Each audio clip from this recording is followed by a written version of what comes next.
The explosion rocked the quiet suburban street, flames erupting through the shattered windows of the Sullivan house. "Dad! Someone help my dad!" 8-year-old Ethan's desperate screams cut through the night as neighbors emerged from their homes in shocked disbelief. From across the street, retired Marine James Cooper watched in horror as the massive German Shepherd, the same dog everyone in Pinewood Hills had labeled dangerous, burst through the wooden fence, racing toward the burning home with single-minded purpose. Without hesitation, Shadow plunged into the inferno, powerful legs carrying him through the flames that had already driven back 2 neighbors attempting rescue. No one could have predicted this moment 2 years ago when that same dog had been scheduled for euthanasia, labeled unstable and aggressive by animal control. The town council had voted unanimously to have him destroyed. The Sullivan house stood ablaze, orange flames illuminating the night sky as neighbors gathered in helpless clusters on the sidewalk. Sirens wailed in the distance, but everyone knew the fire department station was 15 minutes away. Too long, far too long for anyone trapped inside. Little Ethan Sullivan stood barefoot on the lawn, tears streaming down his soot-covered face as he pointed frantically toward the house. "My dad's still inside. He went back for our photo albums." The boy's pajamas were singed at the edges, his hair disheveled from his own narrow escape. James Cooper, a weathered 58-year-old with a prosthetic leg barely visible beneath his sweatpants, moved as quickly as he could toward the boy. "Where did Shadow go?" he asked, scanning the burning structure. "Did he go inside?" "He ran in there," Ethan sobbed, pointing to the front door engulfed in dancing flames. "He ran right into the fire." A collective gasp rippled through the gathering crowd. Everyone in Pinewood Hills knew about Shadow, the German Shepherd with the mysterious past and the reputation for aggression. The dog most parents wouldn't let their children walk past. The animal that had been the subject of 3 community meetings and countless complaints. Lisa Martinez, the high school principal who lived next door to the Sullivans, shook her head in disbelief. "That dog hates everyone. Why would he?" Her words died in her throat as a dark shape emerged from the billowing smoke of the doorway. Shadow, his black and tan coat singed and smoking, dragging something heavy. The unconscious form of Michael Sullivan, Ethan's father. The German Shepherd's powerful muscles strained as he pulled the man by his shirt collar, inching away from the consuming flames with determined steps. Blood matted the fur around Shadow's right eye, where a falling ember had struck him, but he never faltered, never released his grip until Michael was clear of the structure. "Dad!" Ethan broke free from the neighbors who had been restraining him, rushing to where his father lay unmoving on the scorched grass. Shadow stood guard, his massive frame positioned protectively between the unconscious man and the growing crowd. A low warning growl keeping everyone at bay. Only James Cooper dared approach, his movements slow and deliberate as he addressed the tensed animal. "Easy, soldier. Stand down," he said in a calm, commanding voice. "Let me help him." To everyone's amazement, Shadow's posture relaxed slightly at Cooper's words. The dog maintained his position but allowed the veteran to kneel beside Michael. "Checking for vital signs. He's breathing," Cooper announced. "Pulse is steady, but he's inhaled a lot of smoke." As paramedics finally arrived, pushing through the gathered onlookers with their equipment, Shadow retreated to Ethan's side, allowing the professionals to take over. The dog's dark eyes never left Michael's form, tracking every movement of the emergency personnel with intense focus. "I don't understand," whispered Barbara Wilson, the neighborhood association president.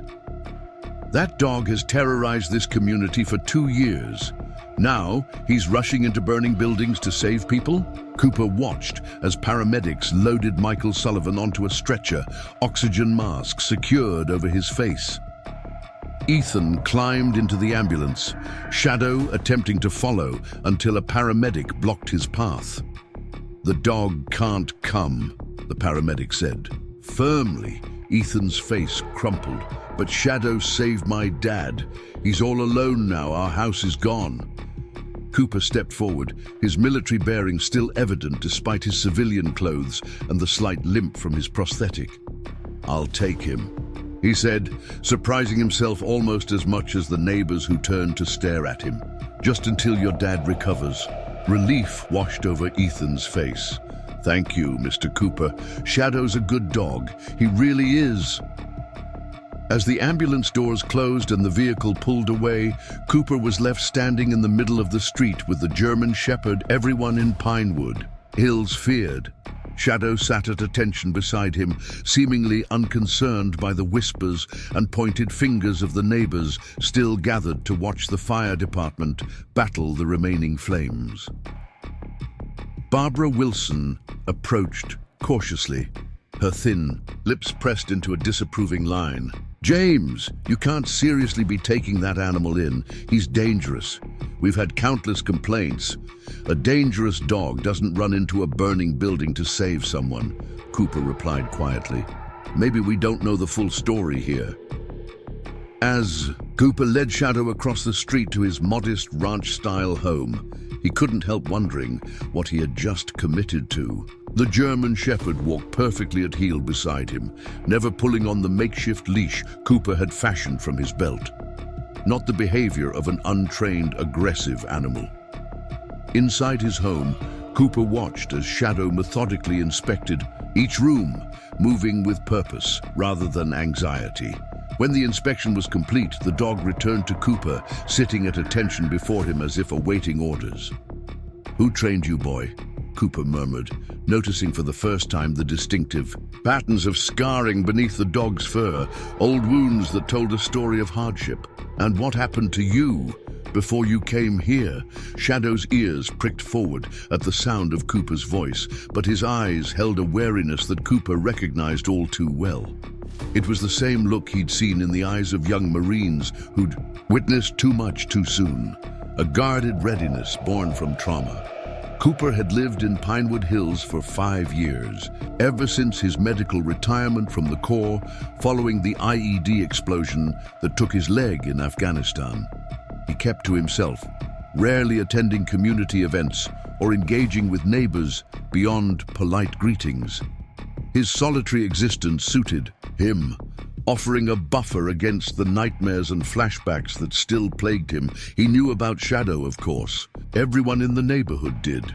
The German Shepherd had appeared mysteriously about 2 years ago, emaciated and injured, taking shelter in the abandoned garden shed behind the Sullivan property, where single father Michael lived with his young son Ethan. According to neighborhood gossip, Ethan had discovered the dog while playing and had secretly begun feeding him scraps against his father's knowledge. By the time Michael discovered the arrangement, the boy had already named the stray Shadow for his black and tan coloring and his habit of silently following Ethan whenever the boy played in the backyard. Michael Sullivan, an overworked IT specialist, raising his son alone after his wife's death from cancer, had reluctantly allowed the dog to stay temporarily while they searched for his owner. No one came forward. Problems began almost immediately. Shadow displayed aggressive behavior toward anyone approaching Ethan or the Sullivan property, barking ferociously and charging the fence when neighbors passed by. There were reports of the dog escaping and chasing joggers, growling at postal workers, and terrifying children at the nearby park. The community had pressured Michael to surrender the animal to the county shelter, where Shadow would likely have been euthanized due to his behavior.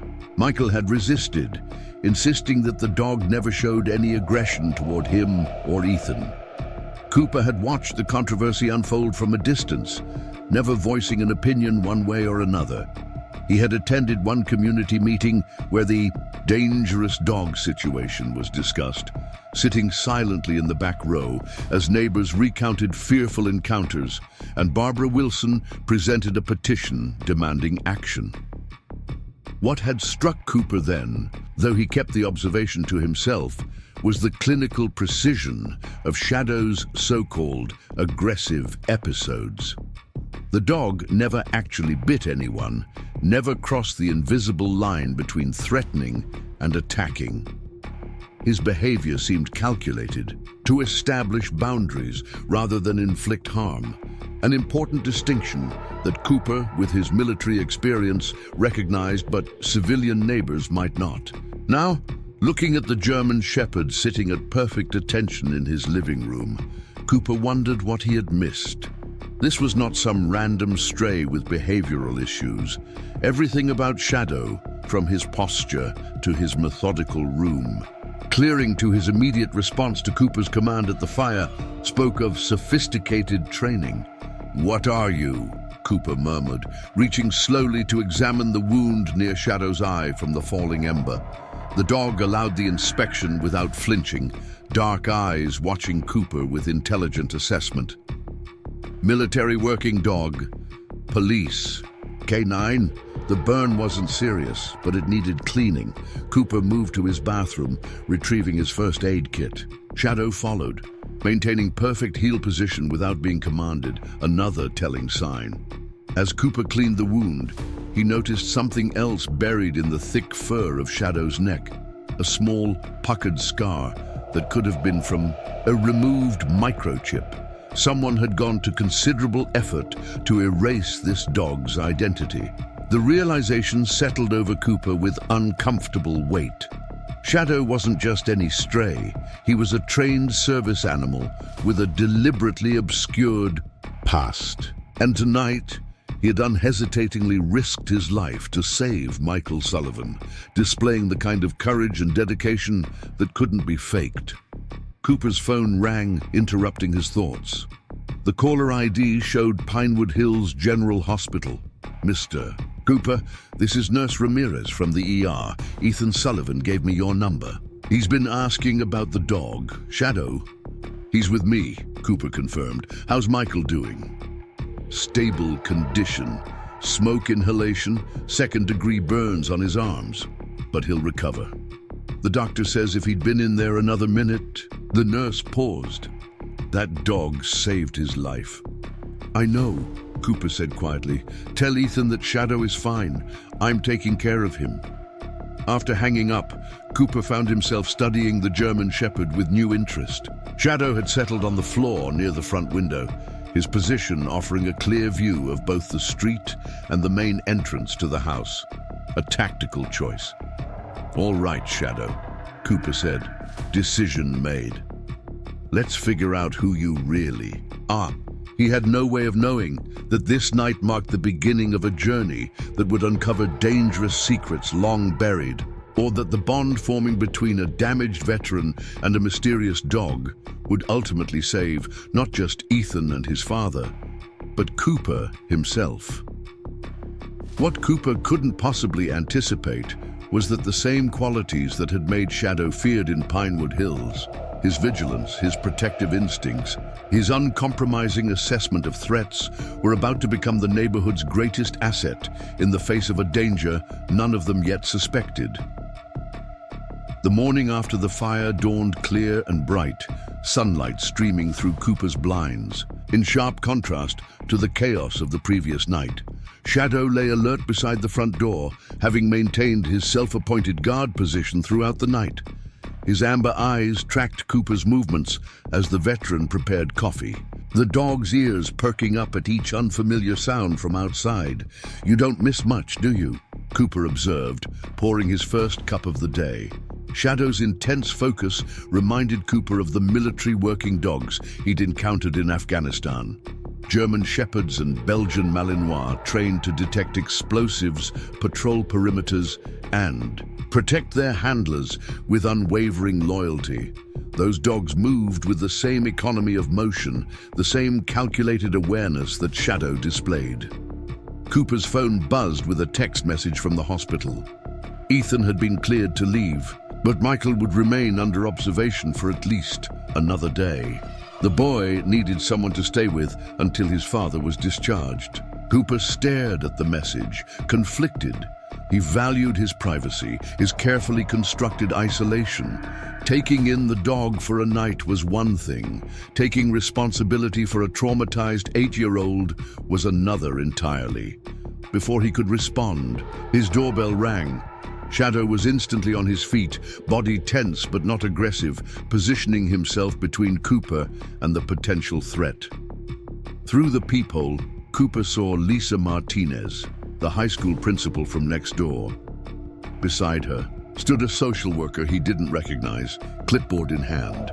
"Easy," Cooper told Shadow, opening the door but keeping the screen closed. "Can I help you?" Lisa smiled tightly. "Good morning, James. This is Denise Warren from Child Protective Services. She's handling Ethan Sullivan's temporary placement." After the fire, Denise stepped forward. "Mr. Cooper, we understand you took in the Sullivan dog last night. Ethan has been quite insistent about seeing Shadow.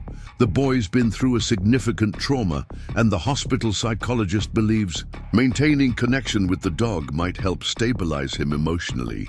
Cooper glanced down at Shadow, who had relaxed slightly but remained vigilant. "I was just reading a message about Ethan needing somewhere to stay. His aunt is flying in from Seattle," Denise explained, "but won't arrive until tomorrow. We were hoping to find someone in the neighborhood who could take him temporarily. A familiar environment would be best." Cooper hesitated. His home wasn't child-friendly. He'd never even had children visit before. His life was organized around managing his PTSD and physical rehabilitation, routines that didn't accommodate the unpredictability of an 8-year-old boy. "I'm not sure that's a good idea," he began. Lisa Martinez leaned closer to the screen door. "James, I'd take him myself, but my husband's allergic to dogs, and Ethan is absolutely refusing to be separated from Shadow. You're literally the only option that keeps them together." Cooper felt cornered. He looked down at Shadow again, whose attention had shifted significantly at the mention of Ethan's name. The dog's ears were forward, his body language showing interest rather than wariness. "If you could just take him for one night," Denise added, "it would make this transition much easier on everyone." An hour later, Cooper found himself driving to the hospital, Shadow securely harnessed in the back seat of his truck. The German Shepherd sat perfectly still, showing none of the excited panting or restless movement typical of most dogs during car rides. "You've done this before," Cooper noted, watching Shadow in the rearview mirror. "You're used to deploying." At the hospital, Cooper expected resistance about bringing a dog inside, but the social worker had apparently made arrangements. He was directed to a small conference room where Ethan waited, still wearing the 2 large donated clothes someone had found for him after the fire. The moment Shadow entered the room, the change in both boy and dog was immediate and profound. Ethan's exhausted, tear-stained face lit up as he dropped to his knees, throwing his arms around the German Shepherd's neck. Shadow, for his part, transformed from alert sentinel to gentle companion, leaning into the boy's embrace, his tail sweeping slowly back and forth. "You came," Ethan whispered into Shadow's fur. "You're okay." Cooper watched the reunion with newfound curiosity. The connection between this child and the supposedly dangerous dog was undeniable. Shadow nudged Ethan gently, inspecting him as if checking for injuries, his movements careful and deliberate. "He was the first one out of the house," Ethan explained, noticing Cooper's observation. "He woke me up when the fire started. He kept pulling on my pajamas until I followed him outside." Cooper's estimation of Shadow's intelligence notched higher. The dog hadn't just rescued Michael. He'd saved Ethan first, then returned for the father. The drive back to Cooper's house was quiet, Ethan sitting in the back seat with his arm draped over Shadow. The boy's eyes were fixed on the passing scenery, his expression distant. "How long have you had Shadow?" Cooper asked, trying to establish some connection. Ethan pulled his attention back to the present. "Almost 2 years. He showed up in our shed one night. He was really skinny and scared, and he had these cuts all over him." The boy's hand gently touched the scar on Shadow's neck that Cooper had noticed earlier. Dad wanted to call animal control, but I begged him to let me keep Shadow. I promised I'd take care of him. He seems well trained. Ethan nodded. He already knew lots of stuff when we found him. He sits and stays and comes when I call him. But he doesn't like other people coming near our house. The boy's voice dropped lower. The neighbors think he's mean, but he's not. He's just protecting us. Cooper considered this. Has Shadow ever actually bitten anyone? Never! Ethan's response was immediate and emphatic. He barks and growls sometimes, but Dad says he's all show. He just wants people to keep their distance.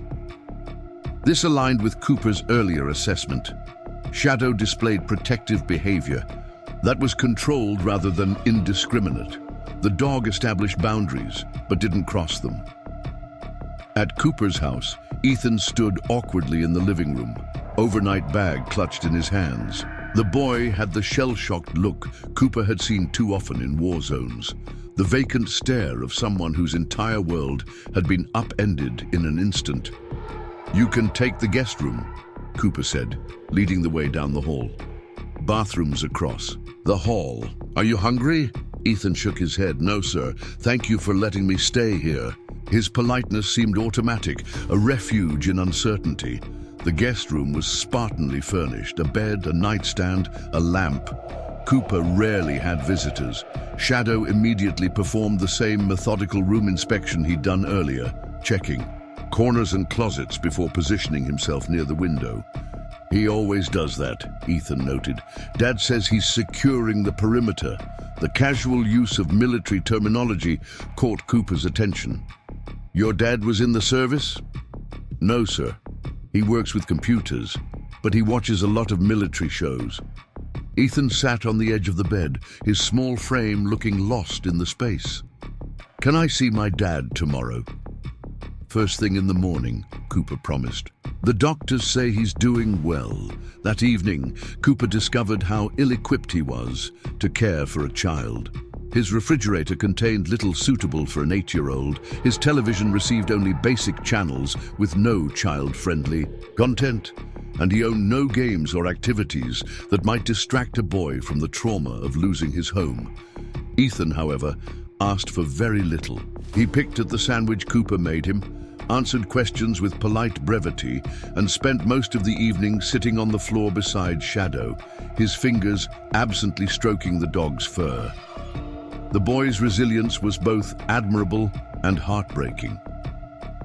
"Around 8, Cooper suggested Ethan get ready for bed. The boy obediently brushed his teeth and changed into pajamas from his overnight bag.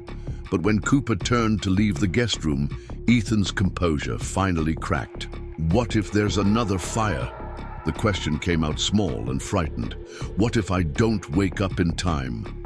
Cooper recognized the fear in the boy's eyes, the desperate need for security after trauma. "Shadow's here," he said, nodding toward the German shepherd who had already positioned himself at the foot of Ethan's bed. "He'll alert us if there's any danger. That's what he's trained to do." "How do you know?" Ethan asked. Cooper considered his answer carefully. "Because I've worked with dogs like him before in the Marines. Shadow shows all the signs of specialized training. He's not just a pet, Ethan. He's a working dog with specific skills." The boy's expression shifted from fear to curiosity. "Like a police dog?" "Similar, yes. The way he moves, the way he assesses situations, that comes from professional training." Cooper sat on the edge of the bed. "Has Shadow ever done anything else unusual besides warning you about the fire?" Ethan thought for a moment. "He doesn't like when strangers come to the door. He stands between me and them.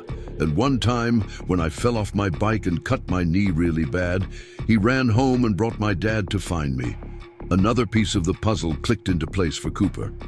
Shadow's behavior went beyond basic protective instincts. The dog demonstrated problem-solving abilities and decision-making, typically seen only in highly specialized service animals. "Get some sleep," Cooper said, standing. "We'll visit your..."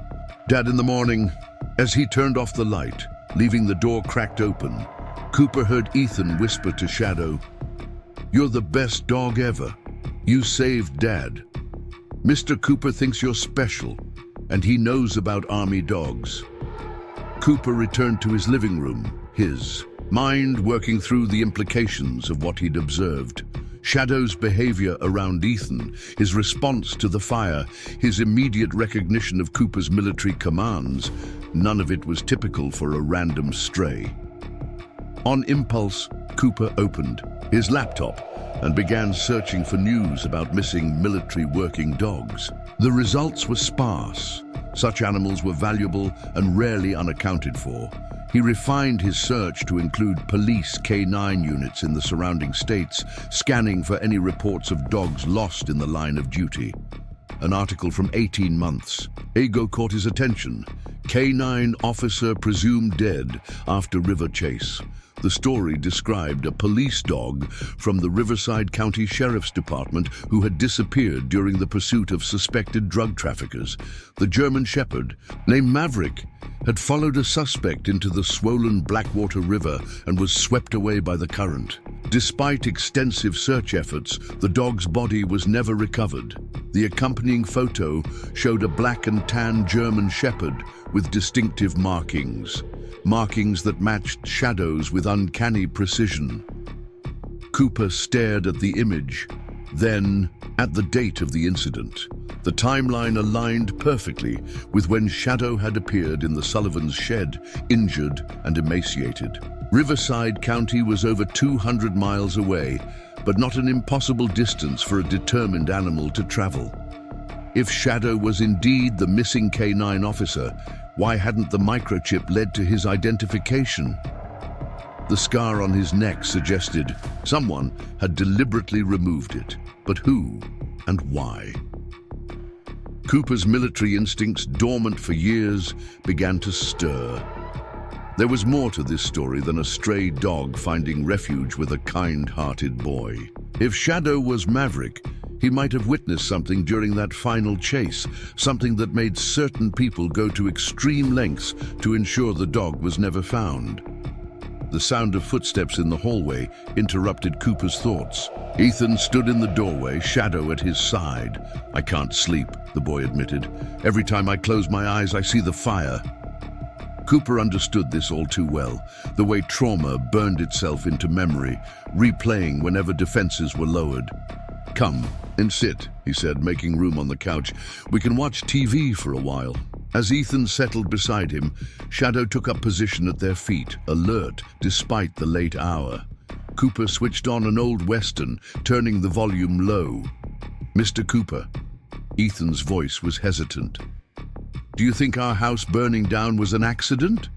The question caught Cooper off guard. "Why would you ask that?" The boy fidgeted with the hem of his borrowed t-shirt. Before the fire, Shadow was acting weird, really jumpy. He kept going to the windows and growling, but there was nobody there.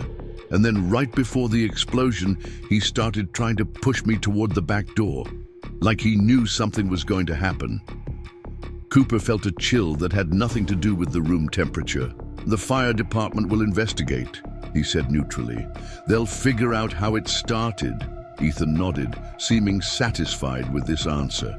Within 20 minutes, exhaustion claimed him, his small body slumping against Cooper's side. Cooper remained still, letting the boy sleep, his mind racing with new possibilities. If the fire wasn't an accident, if Shadow had detected something or someone before the explosion, then the danger might not be over. The boy and his father could still be targets, and Shadow, with his mysterious past and specialized training, might be the key to understanding why. As the Western played on unwatched, Cooper made a decision. Tomorrow, he would begin his own investigation into Shadow's origins. If his suspicions were correct, the German Shepherd that everyone in Pinewood Hills had feared might be their only protection against a threat none of them understood. Shadow's amber eyes met Cooper's in the televisions. Blue glow, intelligent and knowing. The dog had chosen to protect Ethan 2 years ago for reasons only he understood. Now Cooper would do the same. The hospital corridor smelled of antiseptic and artificial air freshener, a combination that triggered unwelcome memories for Cooper. He'd spent too many hours in military hospitals after losing his leg, surrounded by these same sterile scents. Beside him, Ethan clutched Shadow's makeshift leash, the dog walking perfectly at heel despite the bustling medical environment. Cooper had been surprised when hospital administration approved Shadow's visit to Michael Sullivan's room. "Service animals are permitted," the floor nurse had explained, eyeing the German Shepherd's disciplined behavior. "And after what this dog did, no one's going to argue." Michael's room was at the end of the corridor, the door partially open. Cooper hung back as Ethan rushed forward, allowing the boy a moment of privacy with his father. Shadow remained at Cooper's side, seemingly understanding the need for restraint. "Your instincts are remarkable," Cooper murmured to the dog. "Or is it training?" Through the doorway, Cooper could see Michael Sullivan propped up in bed, oxygen, tubes running to his nose, his arms bandaged where burns had been treated. Despite his injuries, Michael's face lit up at the sight of his son, his arms opening to receive Ethan's careful hug. Cooper waited a respectful minute before approaching. Michael looked up as they entered, his expression shifting from joy to surprise when he saw Shadow accompanying Cooper. "They let him in?" Michael asked, voice raspy from smoke inhalation. Cooper nodded. "Special circumstances." He extended his hand. "James Cooper. I live across the street." Michael's handshake was weak but determined. "Michael Sullivan. Thank you for taking care of Ethan and Shadow." His gaze moved to the German Shepherd, who had positioned himself protectively near Ethan. "He saved our lives." "I've been learning that Shadow is full of surprises," Cooper replied, while Ethan enthusiastically recounted his morning with Cooper, filling his father in on breakfast and the hospital drive. Cooper studied Michael Sullivan more carefully. The man looked exhausted, dark circles prominent under his eyes, but there was something else there too, a wariness that seemed to extend beyond his physical condition. "The doctor said I should be discharged tomorrow," Michael told his son. "Aunt Jenny will be here tonight. She's going to help us find a temporary place to stay." "Can Shadow come too?" Ethan asked immediately. Michael hesitated, glancing at Cooper. "Of course. Shadow's family." Cooper cleared his throat. "Mr. Sullivan, I was wondering if I could ask you a few questions about Shadow. Please, call me Michael." He shifted in the hospital bed, wincing slightly. "What do you want to know? When you found him 2 years ago, did you try to locate his previous owner?" Michael nodded. "We took him to the vet first thing. He was in bad shape, dehydrated, malnourished, several lacerations. We checked for a microchip, but there wasn't one." This confirmed Cooper's suspicion about the scar on Shadow's neck. Someone had removed the identification chip before abandoning the dog. "He was already trained when you found him," Cooper observed. "Extensively," Michael agreed. "Basic commands, leash behavior, house training, all perfect from day one. We posted notices, online and at local shelters, but no one ever claimed him." He ran a hand through his thinning hair. "To be honest, I was relieved when no one came forward. Ethan had already bonded with him, and Shadow seemed protective of us from the start." "Dad, Mr. Cooper thinks Shadow might be a special kind of dog," Ethan interjected, "like a police dog or an army dog." Michael's expression tightened almost imperceptibly. "I had the same thought. His behaviors aren't typical of a normal pet." He paused, seeming to weigh his next words carefully. "There was an incident, about 6 months after Shadow came to us. A man approached Ethan at the park while I was on a work call nearby. Before I even realized what was happening, Shadow had positioned himself between Ethan and the stranger, displaying aggressive posturing until the man backed away." "Did you recognize the man?" Cooper asked. Michael shook his head. Never seen him before. He claimed he was just being friendly, but Shadow's reaction was extreme. It was the first time I'd seen him act that way. Has Shadow ever shown aggression toward you or Ethan? Never, Michael said firmly. Not once, not even when Ethan accidentally stepped on his paw, or when I had to clean his wounds when we first found him. His aggression is selective and situational. This aligned with Cooper's assessment. Shadow's behavior wasn't random, but calculated, targeting specific perceived threats while remaining gentle with those he protected. Do you mind if I ask what you do for a living? Cooper shifted topics. AT security consulting, Michael replied. Mostly corporate clients, some government contracts. I work from home. Cooper nodded, filing this information away. One more question, and it might seem odd. Have you noticed anything unusual in the neighborhood lately? Any strangers or unfamiliar vehicles? Michael's gaze sharpened. Why do you ask? Before Cooper could respond, a nurse entered to check Michael's vitals, effectively ending their conversation. The interruption seemed almost convenient, Cooper thought, noticing how Michael immediately relaxed as the topic changed. Later, as they prepared to leave, Michael asked for a moment alone with Cooper. Ethan was sent to the hallway with Shadow. You were a Marine, Michael stated rather than asked once they were alone. Cooper nodded. How did you know? The way you carry yourself, the prosthetic, the tactical assessment you've been doing since you walked in. Michael leaned forward, lowering his voice. You're right to be suspicious about Shadow. I've had the same questions since he found us, but I've been careful not to dig too deeply. Why not? Cooper asked.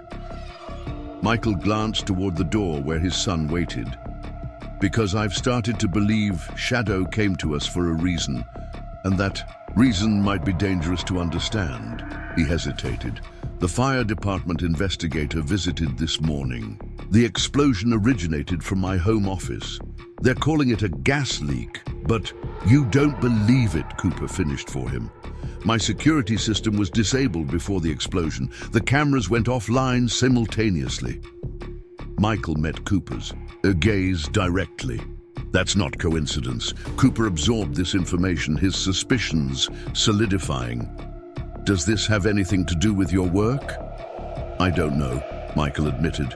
But Shadow knew something was wrong before it happened. He tried to warn us. He reached for a pen and notepad from the bedside table, writing quickly. This is my personal cell number. If you discover anything about Shadow's background, call me directly. Don't discuss it over regular phones or email. Cooper took the paper, nodding his understanding. I'll be in touch. Outside the hospital, Cooper helped Ethan secure Shadow in the truck's back seat. The boy was quiet, processing the visit with his father. Is my dad going to be okay? Ethan finally asked as they pulled out of the parking lot. Yes, Cooper assured him, though his mind was racing with the implications of Michael's revelations. He's recovering well. He seemed worried, Ethan observed, with the perceptiveness that often surprised adults. About more than just the fire. Cooper glanced at the boy. Ethan deserved some truth, even if it couldn't be the whole truth. Your dad has been through a lot. It's normal to worry after something like this. Ethan nodded, seemingly satisfied with this explanation. In the back seat, Shadow remained alert, his attention divided between the passing scenery and his young charge. Back at Cooper's house, the answering machine was blinking with messages. 3 were from concerned neighbors offering assistance with Ethan. The 4th was from a number Cooper didn't recognize. Mr. Cooper, this is Detective Angela Reyes with the Riverside County Sheriff's Department. I'm returning your inquiry about our K-9 program. Please call me back at your earliest convenience.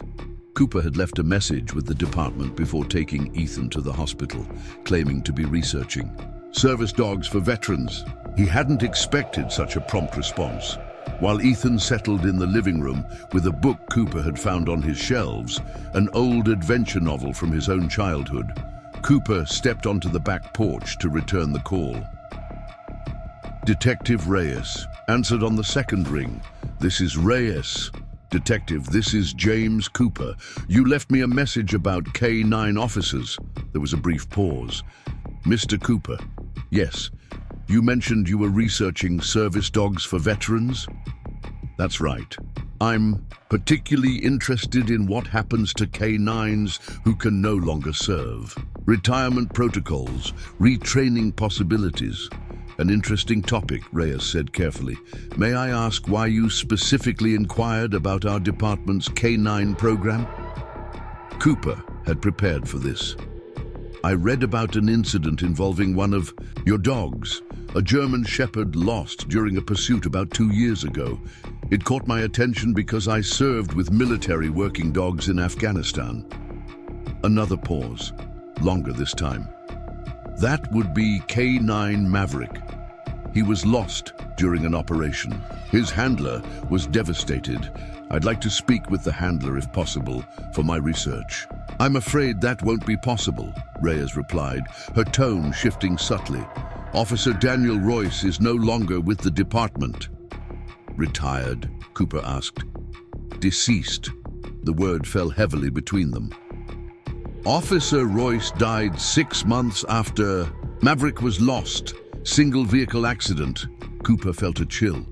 "I'm sorry to hear that."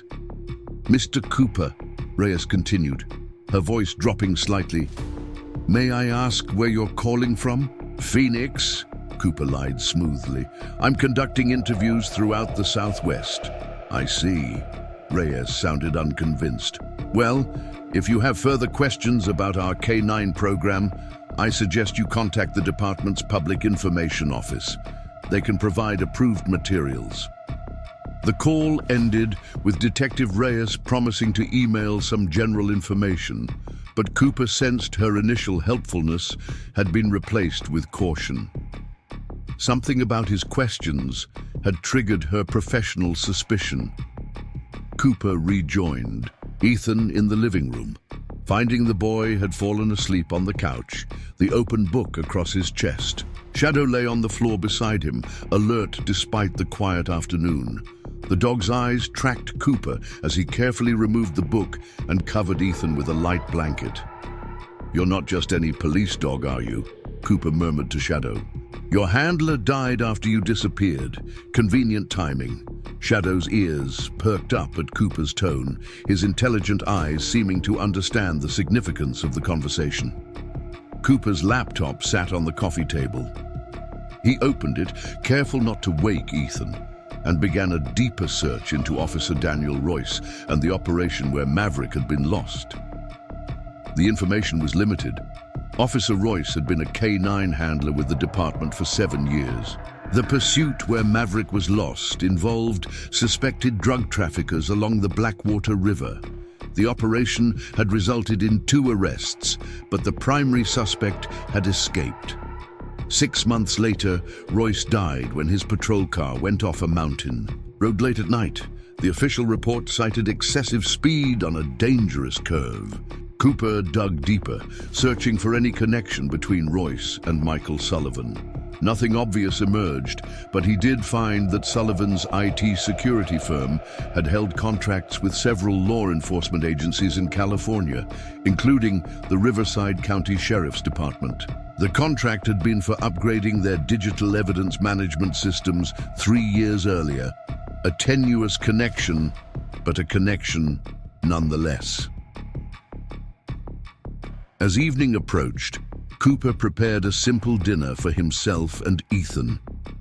The boy had woken from his nap, subdued but hungry, and Shadow remained unusually vigilant, repeatedly checking the windows and doors. "He does that when he's nervous," Ethan explained, noticing Cooper's observation of the dog's behavior. "Dad says he has a sixth sense about things."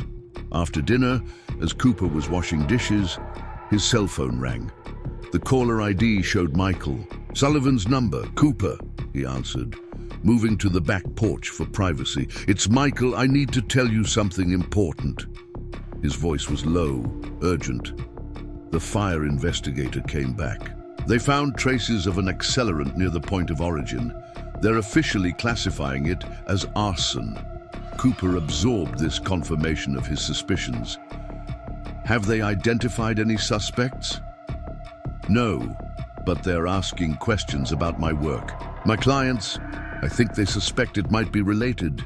Is it possible? Cooper asked directly. Michael's hesitation was answer enough. I've handled sensitive information for some high-profile clients.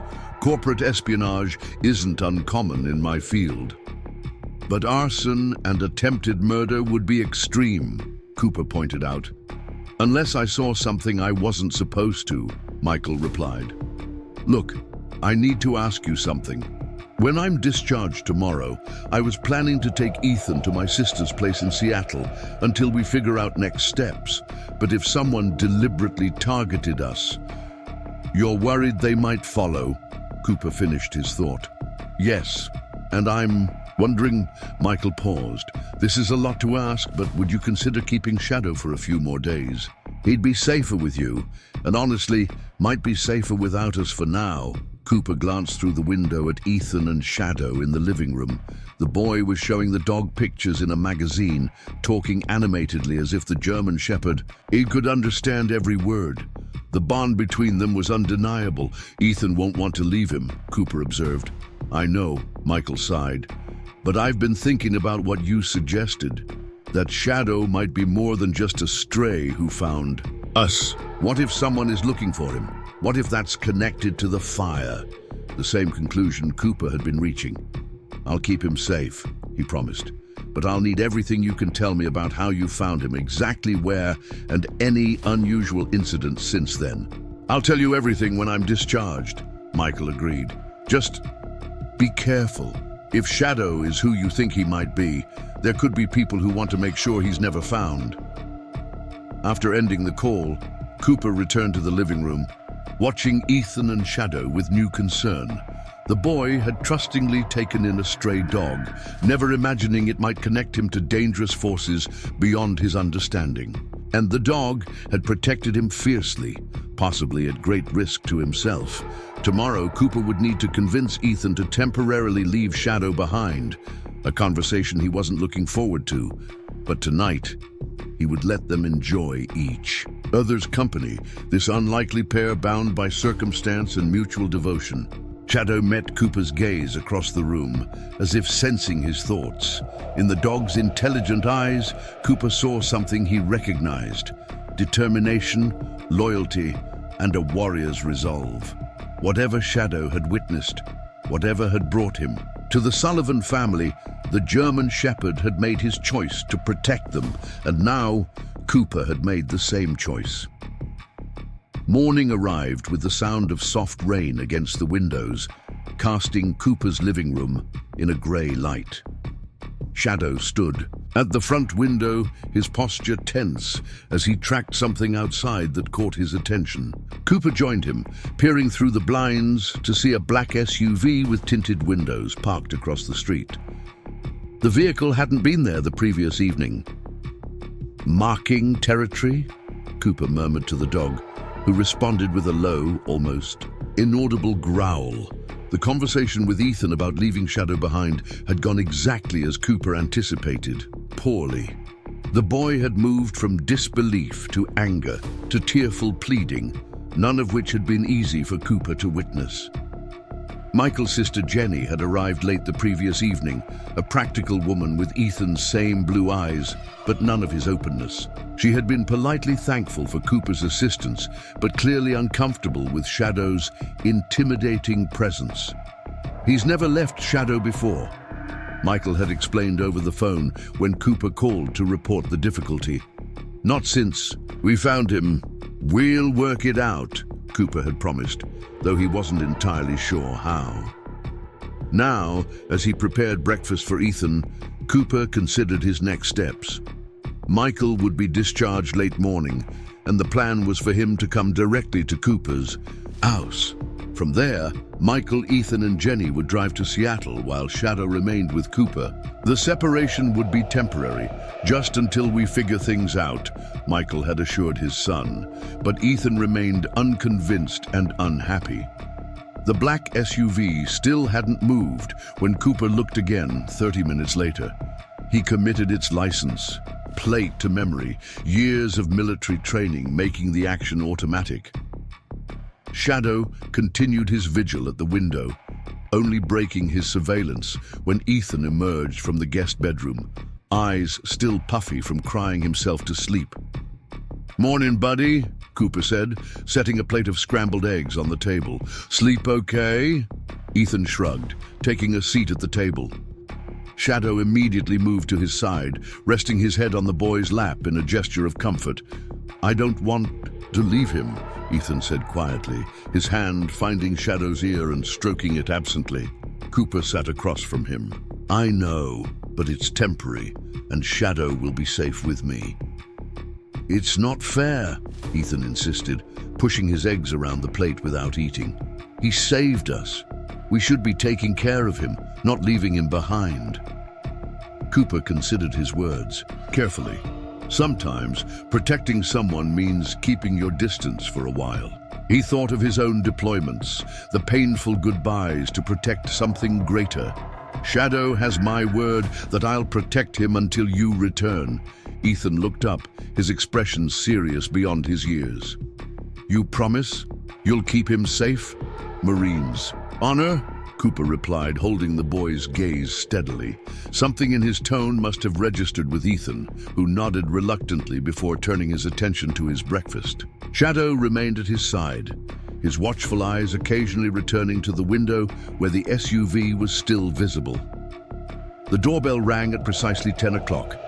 Shadow was on his feet instantly, positioning himself between Ethan and the door, but without the aggressive display he'd shown towards strangers in the past. Cooper checked through the peephole to see Michael standing on the porch, supported by his sister Jenny. He appeared pale but determined, dressed in clean clothes that must have been purchased since the fire. Cooper opened the door, noticing how Michael's gaze immediately scanned the street behind him, lingering briefly on the black SUV before focusing on Cooper. "Thank you again," Michael said as he stepped inside, his voice still raspy from smoke inhalation. "For everything." "Dad." Ethan rushed forward, careful to hug his father gently around the bandaged arms. Jenny followed, her expression softening slightly as she watched the reunion. "We really appreciate what you've done, Mr. Cooper," she said, extending her hand, taking in both Ethan and the dog on such short notice. "It was the right thing to do," Cooper replied simply. Michael looked past them to where Shadow stood, watching the interaction with intelligent assessment. "Hey boy," he said softly, and the German Shepherd approached, allowing Michael to ruffle the fur around his neck affectionately. "When can Shadow come to Seattle?" Ethan asked immediately, his eyes pleading. "Next week?" Michael exchanged a glance with Cooper. "We'll need to see how things develop, buddy. Mr. Cooper needs to look into some things first."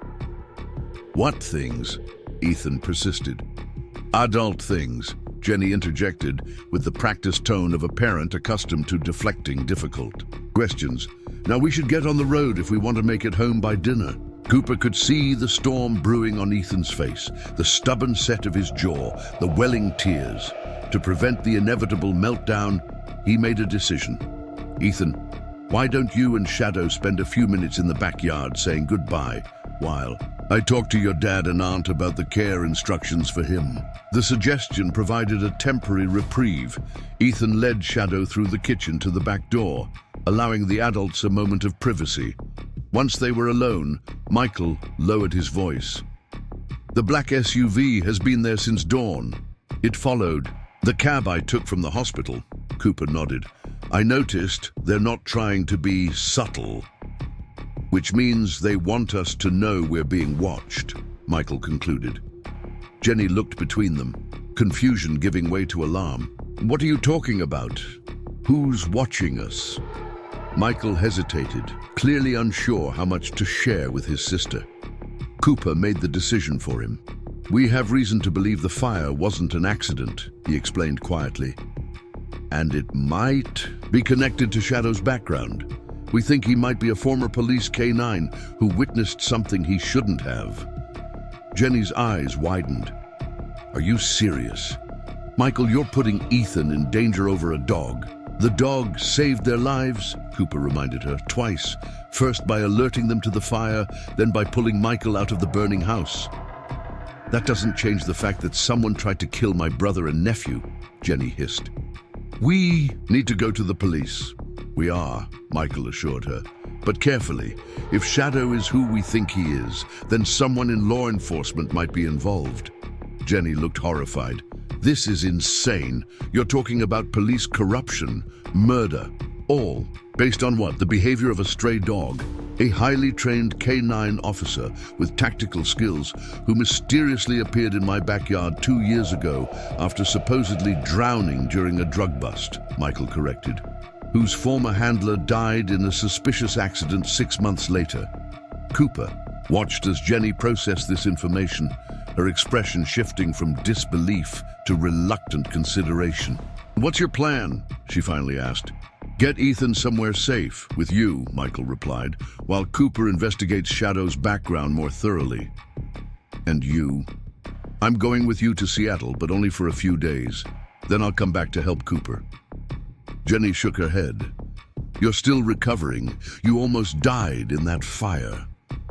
"Which is exactly why I need answers," Michael insisted. "Someone tried to kill me and my son. I can't just hide and hope they don't try again." The back door opened. Before Jenny could respond, Ethan returning with Shadow at his heels. The boy's eyes were red, but he seemed to have made peace with the temporary separation. "I told Shadow to listen to you," Ethan informed Cooper solemnly, "and that I'll be back as soon as possible." "He'll be here waiting," Cooper assured him. The goodbyes were painful to watch. Ethan knelt beside Shadow, whispering something in the dog's ear that no one else could hear. Michael embraced Cooper briefly, slipping a USB drive into his hand with a meaningful glance. "Everything I know is on there," he murmured.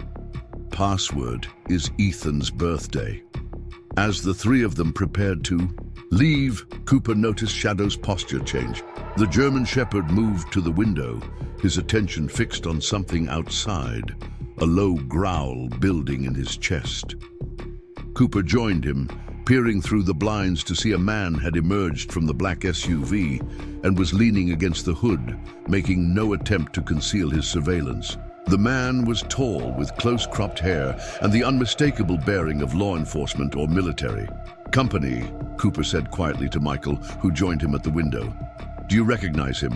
Cooper asked. Michael shook his head. "No, but that doesn't mean anything." "I don't like this," Jenny said, pulling Ethan closer to her side. "What if he follows us to Seattle?" "That's exactly what he's planning to do," Cooper replied. "The question is whether he wants information or something else." Michael crouched to Ethan's level. "Change of plans, buddy. I think you and Aunt Jenny should head out the back way, through Mr. Cooper's yard to where we parked her car on the next street. I'll go out the front to distract our friend out there." "What about Shadow?" Ethan asked immediately. "He stays with Mr. Cooper," Michael said firmly. "Remember what we talked about?" Ethan nodded reluctantly. "To keep him safe." "That's right." Cooper led them through the kitchen to the back door, watching as Jenny and Ethan made their way across his yard to the gate that led to the neighboring street. Once they were safely out of sight, he returned to find Michael staring out the front window, his expression grim. "I want you to stay here," Cooper said. "Let me go talk to our observer." Michael shook his head. "No, I need to draw his attention away from Ethan. Besides, we don't know if he's alone." Cooper couldn't argue with the logic. "Fine, but I'm watching from here with a phone ready to call 911. At the first sign of trouble, I'm coming out there." Michael nodded his agreement. "Take care of Shadow," he said, his hand briefly touching the German Shepherd's head, "and find out who he really is." As Michael stepped outside, Cooper watched the stranger straighten from his relaxed position against the SUV. There was no apparent hostility, no reaching for concealed weapons, just two men standing in a suburban street having what appeared to be a casual conversation. Cooper couldn't hear what was being said, but he could read body language. Michael was defensive, but trying to appear open. The stranger was calm, confident, controlling the interaction. After about 5 minutes, the man handed Michael what looked like a business card before returning to his vehicle. Michael stood watching as the SUV pulled away, then walked back to Cooper's house. "Well?" Cooper asked as Michael came inside. "He claims to be an insurance investigator looking into the fire," Michael replied, handing Cooper the business card. "Thomas Wilson, Pinnacle Insurance Group." Cooper examined the card, which looked legitimate at first glance. "Do you believe him?" "Not for a second. We don't have insurance through Pinnacle, and he knew details about the fire that haven't been publicly released." "What did he want?" Michael glanced at Shadow, who had remained alert throughout the exchange. "He asked about any valuables that might have been destroyed in the fire, specifically mentioned electronic storage devices, hard drives, computers, flash drives." Cooper fingered the USB drive Michael had given him. "He's looking for data."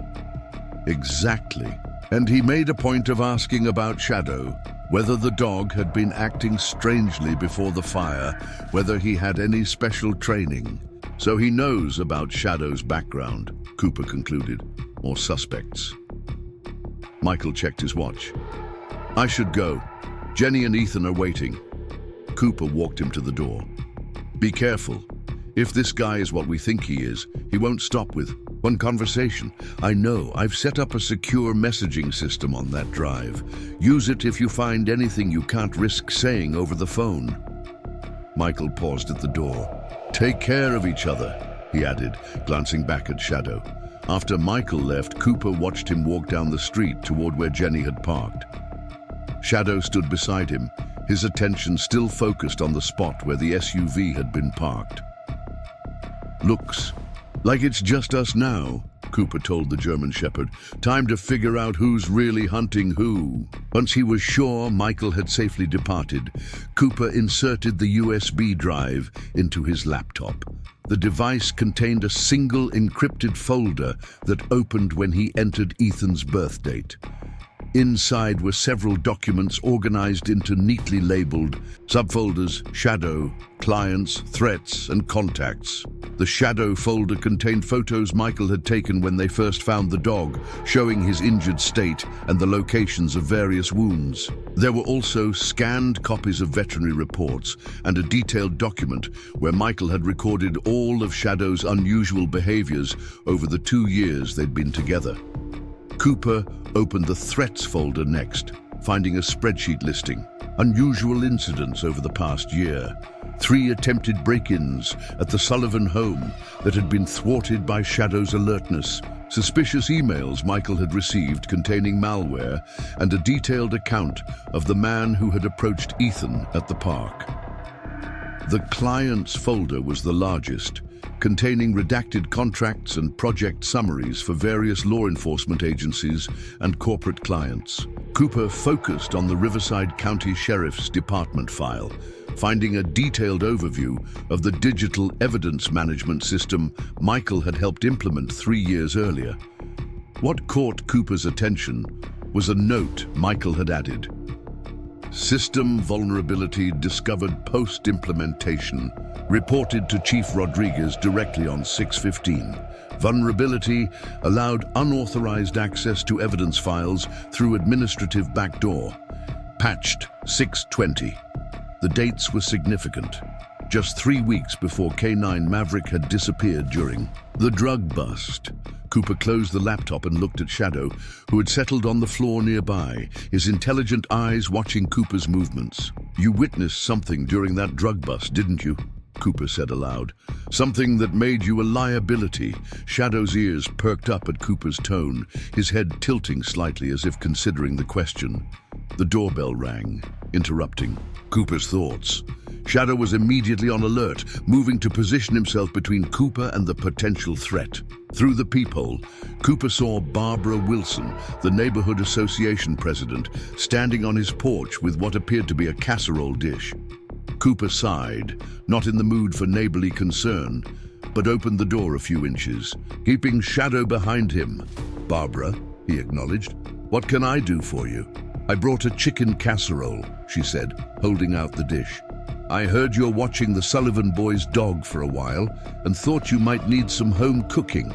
Cooper suspected the food was merely a pretext for neighborhood intelligence gathering, but accepted the dish with thanks. How is the dog behaving? Barbara asked, attempting to peer around Cooper into the house. After what happened at the fire, everyone's been talking about it. Such a change from the aggressive animal we've all been worried about. Shadow's fine, Cooper replied neutrally. Just a normal dog who protected his family when it mattered. Barbara seemed disappointed by his lack of elaboration. Well, if you need any help with him, the community is here for you. Though I must say many of us are relieved the dog will be staying with someone who has experience with difficult cases. Cooper raised an eyebrow. Difficult cases? Well, you know, Barbara's voice dropped to a conspiratorial whisper. Given your military background, we assume you're equipped to handle aggressive animals. Cooper fought the urge to roll his eyes. Shadow isn't aggressive, Barbara. He's protective. There's a difference. Of course, she backtracked, though her expression suggested she remained unconvinced. By the way, a man was Detective Angela Reyes answered on the third ring, her voice carrying the clipped efficiency of someone with too many cases and too little time. Detective Reyes. Detective, this is James Cooper calling again. We spoke yesterday about the K9 program. Cooper kept his voice casual, giving no indication of the stakes involved. Mr. Cooper from Phoenix. The emphasis she placed on the city told Cooper she'd checked his story and found it wanting. I'm afraid our public information officer is better equipped to handle your research questions. I think we both know I'm not calling about generic research, Cooper replied, abandoning pretense, and we both know I'm not in Phoenix. A weighted silence stretched between them before Reyes spoke again. Where are you calling from, Mr. Cooper? Pinewood Hills, and I have reason to believe K9 Maverick is alive. Another silence, longer this time. Cooper could almost hear her calculating risks, weighing options. Finally, she said, I'm going to need more than that. I believe Maverick witnessed something during that last operation that got his handler killed. And now, someone's trying to eliminate everyone connected to the dog. These are serious allegations, Reyes replied, her tone deliberately neutral but with an undercurrent of tension. What evidence do you have? Cooper glanced at Shadow, who sat watching him with remarkable focus, as if understanding the significance of the conversation. The evidence is currently sitting in my living room. Black and tan German Shepherd with the same markings as Maverick, shows advanced tactical training, and has the surgical scar where someone removed his identification chip. Stay where you are, Reyes ordered, all pretense gone from her voice. Don't contact anyone else about this. I'll call you back in 10 minutes from a secure line. The call ended abruptly, leaving Cooper to wonder if he'd just made a critical error or found a crucial ally. Shadow seemed equally uncertain, moving to the window to resume his surveillance of the street outside. 9 minutes later, Cooper's phone rang. The caller ID showed unknown. Cooper, he answered cautiously. This is Reyes. Her voice was lower now, tense with urgency. I'm sending you a text message with a photo. I need you to confirm if the dog you have matches it. Moments later, Cooper's phone chimed with an incoming message. The image showed a German Shepherd in a formal K9 unit photograph, posed beside a smiling officer in uniform. The dog's distinctive markings, a pattern on his chest that resembled an asymmetrical star, matched Shadow's perfectly. It's him, Cooper confirmed. What can you tell me about what happened 2 years ago? Reyes exhaled heavily. Not over the phone. If you really have Maverick, you're in danger. The operation where he was lost involved a major drug trafficking ring with connections to several high-level officials. Dan Royce, Maverick's handler, was my partner. We'd been building a case for months. Royce died in a car accident 6 months later, Cooper prompted. It wasn't an accident, Reyes said flatly, but I could never prove it, just like I could never prove Maverick didn't drown in that river. Dan insisted the dog had been taken, not killed, but our superiors shut down his investigation. Cooper processed this confirmation of his suspicions. Why would they target a civilian family now, 2 years later? That's what I need to understand, Reyes replied. Who are these civilians? How did they come to have Maverick? Cooper gave her a brief summary of the Sullivans and how Shadow had appeared in their yard 2 years ago, injured but alive. He described the fire, the dog's heroic rescue of Michael, and the suspicious insurance investigator who had appeared afterward. Michael Sullivan, Reyes repeated, recognition in her voice. The IT security consultant. He worked on our evidence management system upgrade 3 weeks before Maverick disappeared, Cooper confirmed, and I found notes indicating Sullivan discovered a vulnerability in your system that allowed unauthorized access to evidence files.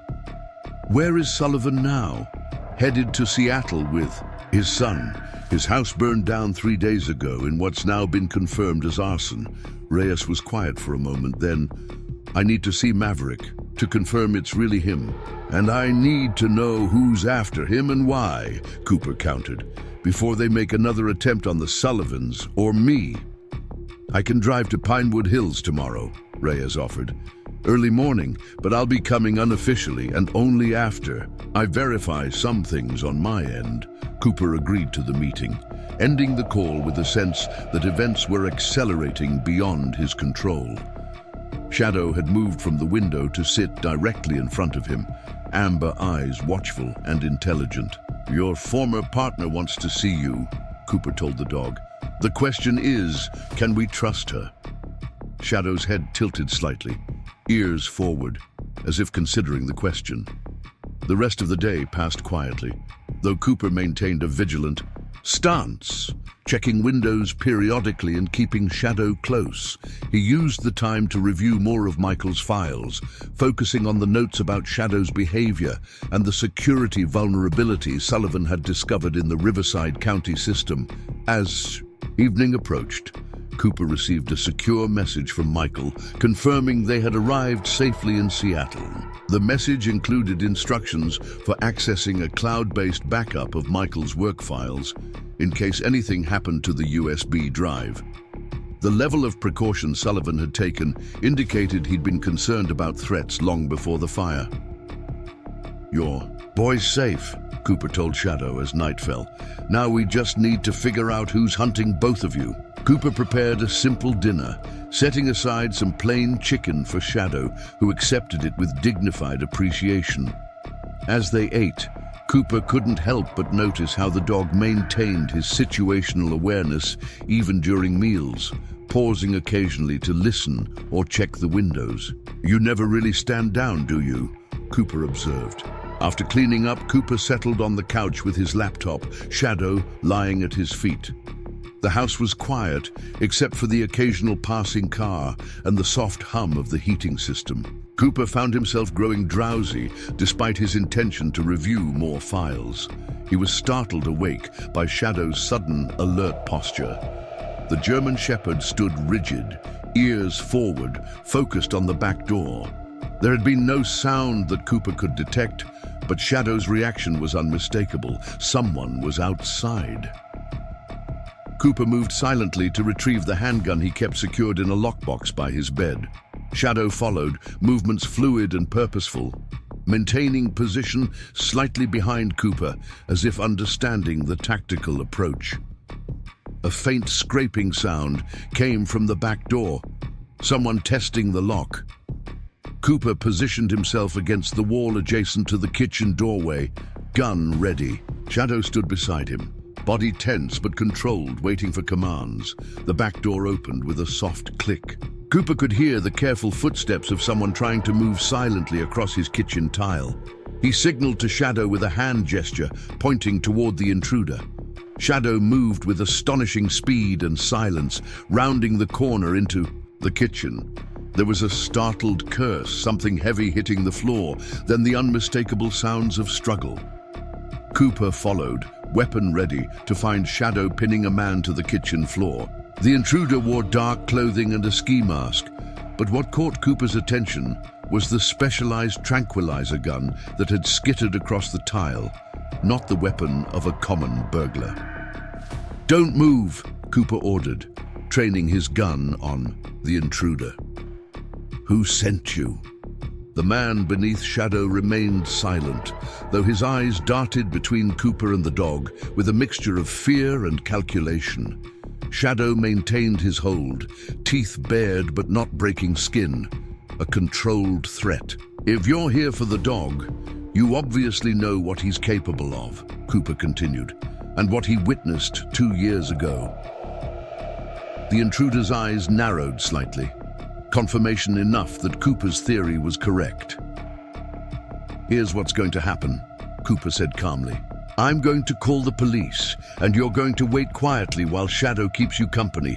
One wrong move, and I'll let him do what he's clearly been trained to do."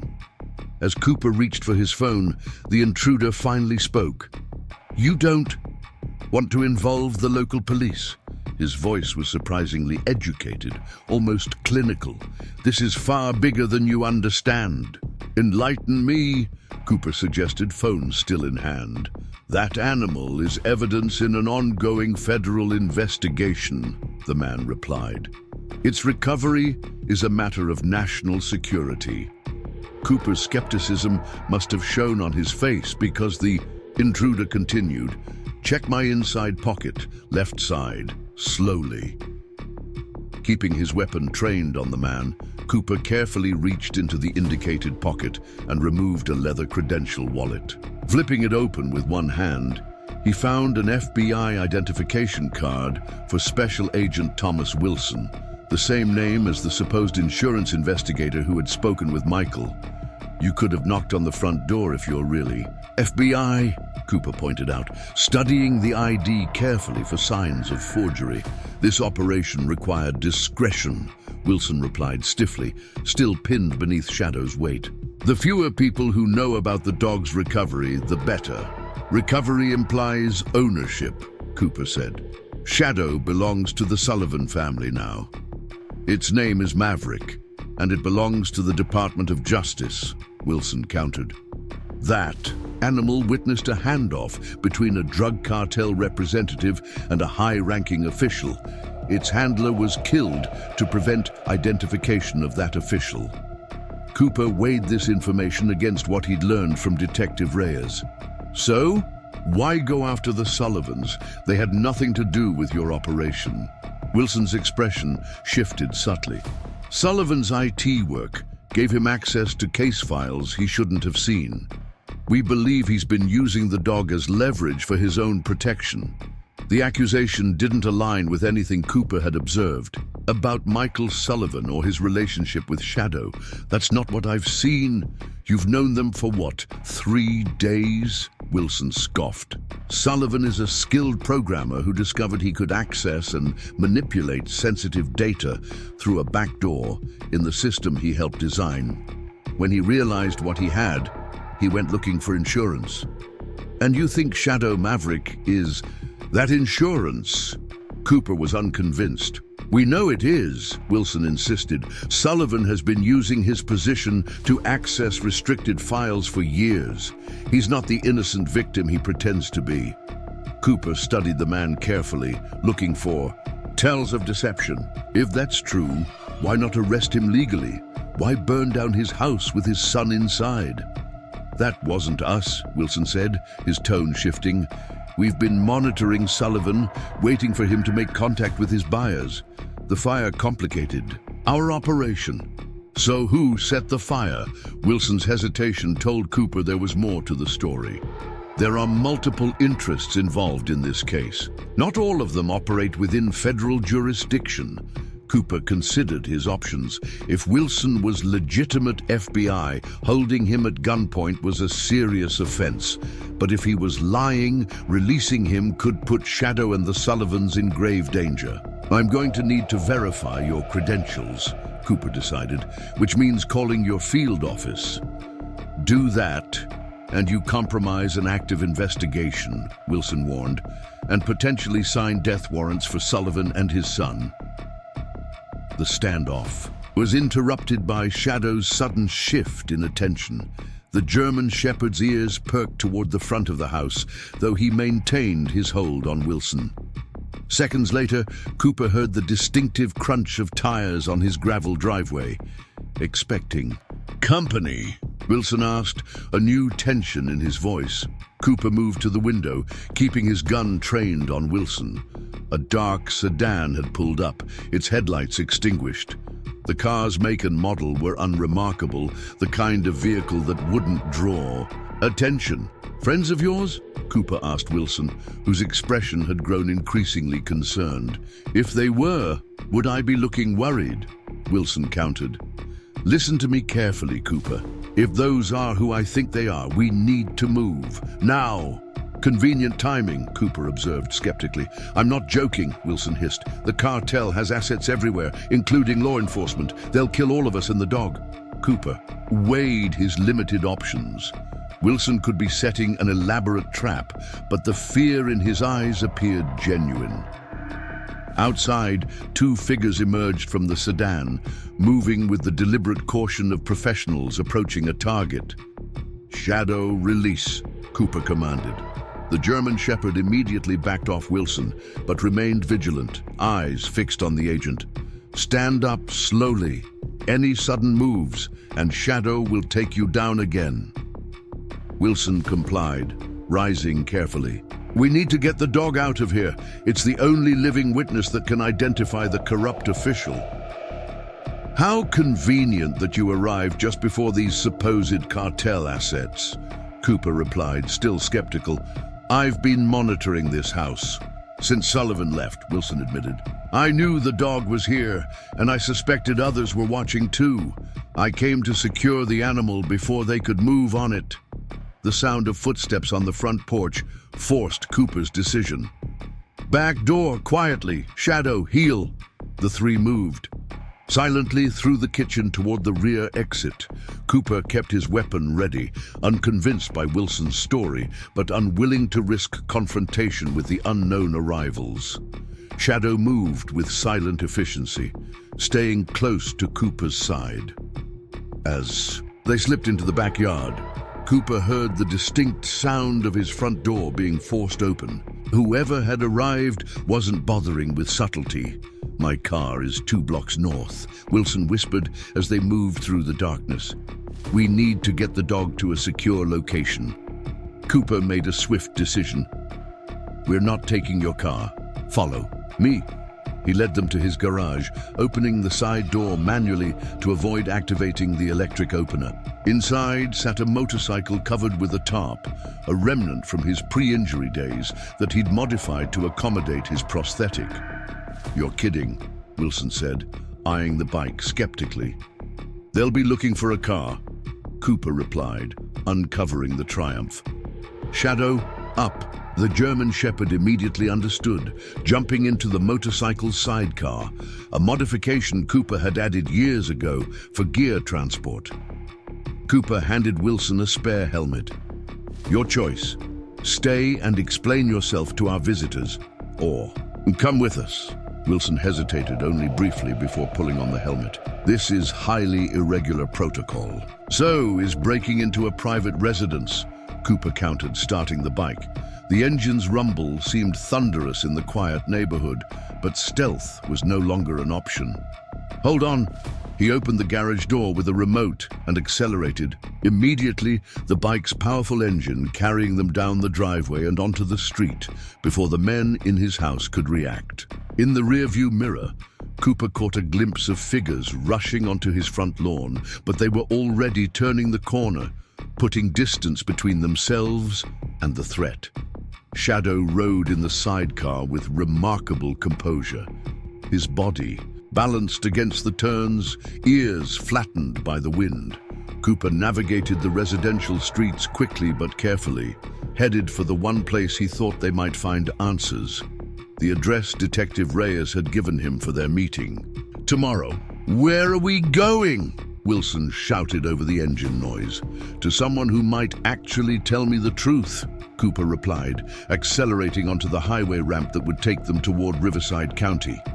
As the motorcycle ate up the miles, Cooper glanced occasionally at Shadow, whose alert posture never wavered despite the unusual mode of transport. Whatever truth lay behind the German Shepherd's mysterious past, Cooper was now committed to uncovering it, for the dog's sake, for the Sullivans, and increasingly for his own. The pre-dawn light cast long shadows across Detective Angela Reyes's modest ranch-style home on the outskirts of Riverside County.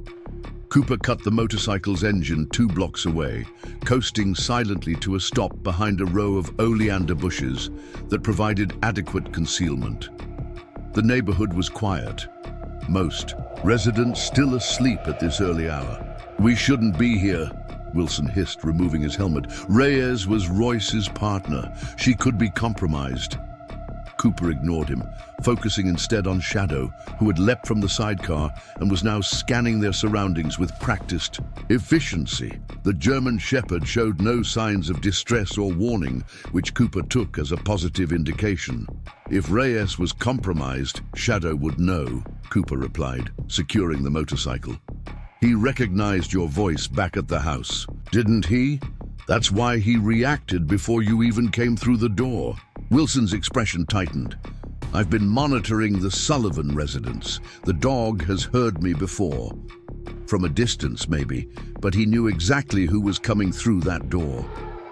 Cooper kept his hand near his concealed weapon as they moved through the quiet neighborhood. "That's because he remembers you from the operation 2 years ago. You were there when Maverick disappeared." The slight pause in Wilson's stride confirmed Cooper's suspicion. He'd been studying the agent's behavior during their journey, comparing it with what he knew about the case. "You said Maverick witnessed a handoff between cartel members and a corrupt official," Cooper continued. "But you never specified your role in the operation." "I was undercover," Wilson said tersely. "Deep cover with the cartel. My position was compromised when Royce and Maverick showed up. Convenient that you survived while Royce ended up dead and his dog mysteriously vanished." Wilson's jaw tightened. "I was pulled out immediately after the operation went sideways. By the time I resurfaced, Royce was already dead." They approached Reyes's house cautiously, staying in the shadows of trees and parked cars. Shadow moved. Ahead, his body language calm but vigilant. He paused at the edge of Reyes's property, ears forward, assessing. "If you're accusing me of something, Cooper, spit it out," Wilson challenged. "I've spent 2 years trying to rebuild this case. The dog is the key to identifying the corrupt official who's been protecting the cartel's operations. And yet, when you found him with the Sullivans, you didn't immediately take him into protective custody," Cooper pointed out. "Instead, someone tried to burn down their house." Shadow had reached Reyes's front porch and was behaving curiously, not displaying the alert posture of detecting a threat, but rather showing signs of recognition and interest. He circled the porch once before sitting expectantly at the door. "He knows this place," Cooper observed. Wilson nodded reluctantly. "Reyes sometimes looked after Maverick when Royce was unavailable. The dog would remember." Cooper approached the door, noting that Shadow remained calm, his tail sweeping slightly across the welcome mat. Before Cooper could knock, the porch light flickered on, and the door opened to reveal Detective Angela Reyes, fully dressed despite the early hour, her service weapon visible in a holster at her hip. "You're early," she said flatly, her gaze moving from Cooper to Wilson, then widening in shock. "Wilson, what the hell are you doing here?" "There's been a development," Wilson replied stiffly. Reyes's attention shifted to Shadow, who stood at perfect attention, amber eyes fixed on her face. For a moment, the detective's professional composure cracked, raw emotion flashing across her features. "Maverick," she whispered, dropping to one knee. The German Shepherd approached cautiously, sniffing her extended hand before pressing his head against it in a gesture of recognition. My God, it's really you. The reunion was brief but revealing. Shadow, or Maverick, clearly recognized Reyes, but maintained a reserved demeanor, not displaying the enthusiastic greeting of a dog with a beloved human. This matched Cooper's assessment that Reyes had been an occasional caretaker rather than a primary handler. We need to talk, Cooper said, preferably somewhere secure. Reyes tore her gaze from the dog, composure returning as she assessed the situation. Inside. Now, her home was sparsely furnished, but meticulously organized, with case files neatly stacked on a dining table that clearly served as a secondary workspace. Shadow moved through the space with comfortable familiarity, exploring briefly before settling in a watchful position near the door. Start talking, Reyes ordered, closing the blinds. Why is he with you, Wilson? Last I heard, you were reassigned to the Seattle field office after the Blackwater operation went sideways. I've been tracking the dog, Wilson admitted. Ever. Since Royce died, I've been gathering evidence against the official who betrayed our operation. The official you've never been able to identify, Reyes noted skeptically. The official that Maverick can identify, Wilson corrected. The dog was the only witness to the handoff that wasn't compromised or eliminated.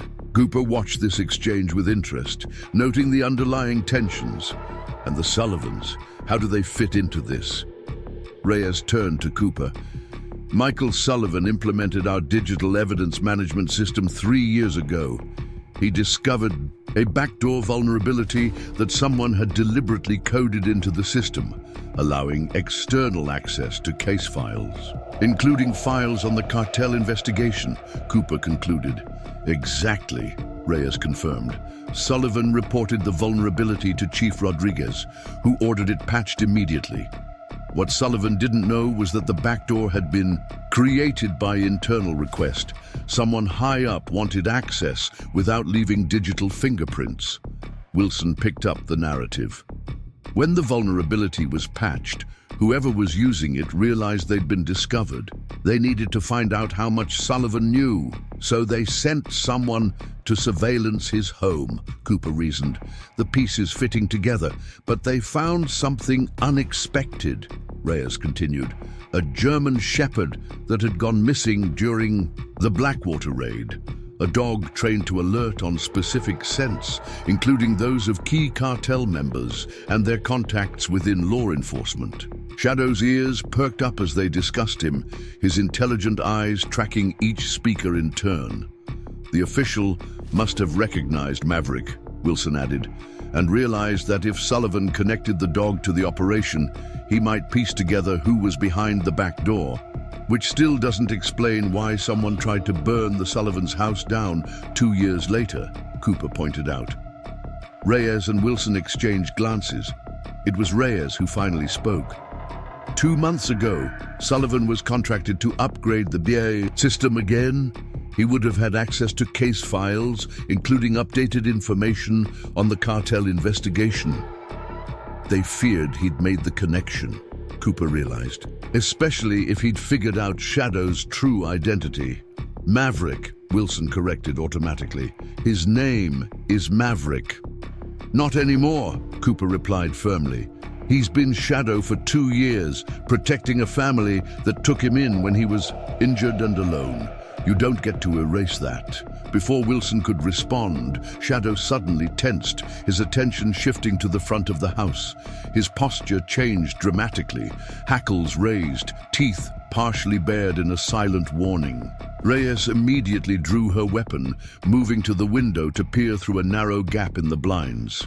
Black SUV, tinted windows, 2 men approaching the front, likely more covering the back. The same vehicle that was watching Sullivan's house, Cooper confirmed, drawing his own weapon. And the same men who broke into my place after Wilson here paid his visit. Wilson's expression hardened. You led them straight to us. Or you did, Cooper countered. Convenient how they always seem to show up right after you appear. We don't have time for this, Reyes cut in. My service weapon and backup are registered. I have a shotgun in the bedroom closet that isn't. Cooper, take Shadow through the back and head for the garage. My car keys are hanging by the door. I'm not leaving you to handle this alone, Cooper objected. I'm not asking, Reyes replied, already moving toward her bedroom. Wilson, you're with me. If you're really still FBI, you're about to prove it. Wilson drew his own weapon, a standard-issue FBI Glock. Cooper, if these are cartel assets, they won't hesitate to kill the dog. He's the only witness who can identify their law enforcement contact. Shadow remained at alert, his focus alternating between the front door and Cooper, awaiting commands. The German Shepherd's training was evident in his controlled response to the threat. Not panicking, not barking, just ready. Cooper weighed his options. His military experience told him to secure the most vulnerable asset. In this case, Shadow. The dog was indeed the key to unraveling the entire conspiracy. 5 minutes, Cooper said. If I don't hear from you by then, I'm coming back. Just go, Reyes ordered, returning with the shotgun. There's a service road behind the property that leads to the highway. Don't stop for anything. Cooper signaled to Shadow, who immediately moved to his side, body low and alert. They slipped through the house to the back door, Cooper scanning the yard for signs of surveillance. The space appeared clear, but Shadow's rigid posture suggested otherwise. Where? Cooper whispered to the dog, trusting his superior senses. Shadow's gaze fixed on a garden shed at the property's edge. Cooper couldn't see anyone, but he trusted the dog's assessment. He pointed 2 fingers toward his eyes, then directed them toward the shed. A silent command to watch that position. They would need to cross 10 yards of open space to reach the detached garage. Cooper calculated the risk, considering alternatives, when the sound of the front door crashing open eliminated his options. The shout of, "Police! Search warrant!" was followed immediately by Reyes's voice. "Riverside County Sheriff's Department. Stand down." The confusion of overlapping authorizations was deliberate, a tactic to create hesitation and chaos. Cooper recognized it immediately as the hallmark of a compromised operation. Shadow garage. "Now," Cooper commanded, throwing open the back door. They sprinted across the open space, Shadow easily outpacing Cooper despite the veteran's determined stride. The sound of gunfire erupted from inside the house, short, controlled bursts rather than the chaotic exchange of a legitimate enforcement operation. The garage door was locked, forcing Cooper to use the keys Reyes had given him. Precious seconds ticked by as he fumbled with the unfamiliar keyring. Shadow remained vigilant, his attention fixed on the shed where he detected a threat. The lock finally yielded, allowing Cooper to pull the door open. Inside sat a modest sedan, practical, unremarkable, perfect for their needs. Cooper wrenched open the driver's door, signaling Shadow to enter on the passenger side. A voice called from the direction of the shed. "Federal agent, don't move!" Cooper dropped to a shooting crouch behind the car door, using it as partial cover while he located the threat. A man in tactical gear had emerged from the shed, his weapon trained on Cooper's position. "I said don't move," the man repeated, advancing slowly. "The dog comes with us, Cooper. This doesn't have to get messy." Shadow had frozen in place, halfway into the passenger seat, his body tense and ready. Cooper caught the German Shepherd's eye, giving a subtle hand signal they had practiced during their short time together, a command to hold position. "How do you know my name?" Cooper called back, playing for time as he assessed the tactical situation. The man was alone, suggesting the main force had focused on the house. "Who sent you?" "Someone who wants to clean up this mess before it gets any bigger," the man replied, still advancing. "The dog is evidence in an ongoing federal investigation. Interfering makes you an accessory." Cooper noted the careful phrasing, no direct identification, no agency specified. "Show me credentials," he demanded, knowing the request would be refused. The man was now close enough that Cooper could see his face. Mid-30s, military haircut, the hardened expression of someone accustomed to dangerous operations. Last chance, Cooper. Stand down and release the dog. Cooper had faced similar standoffs in Afghanistan, moments when split-second decisions meant the difference between life and death. He recognized the subtle tells in the man's posture, the slight tension in the trigger finger, the fractional shift in weight that preceded action. "Shadow, down!" Cooper shouted, dropping fully behind the car door as the first shot rang out. The bullet struck the doorframe inches from Cooper's position. He returned fire immediately, 2 controlled shots forcing the attacker to seek cover behind a stack of gardening equipment. Shadow had dropped as commanded, his body flat against the garage floor, trained to remain still during gunfire. Cooper used the momentary advantage to slide into the driver's seat, keeping low. "Shadow in," he ordered. The German Shepherd leapt into the passenger seat in a single fluid motion. Cooper started the engine, throwing the sedan into reverse even as more gunfire erupted from the house. The garage door was still open, offering their only escape route. He floored the accelerator, the car lurching backward toward freedom. The attacker emerged from cover, firing repeatedly at the retreating vehicle. The back window shattered, showering glass across the rear seat. Cooper kept the car moving, completing a wild reverse turn that positioned them facing the service road Reyes had mentioned.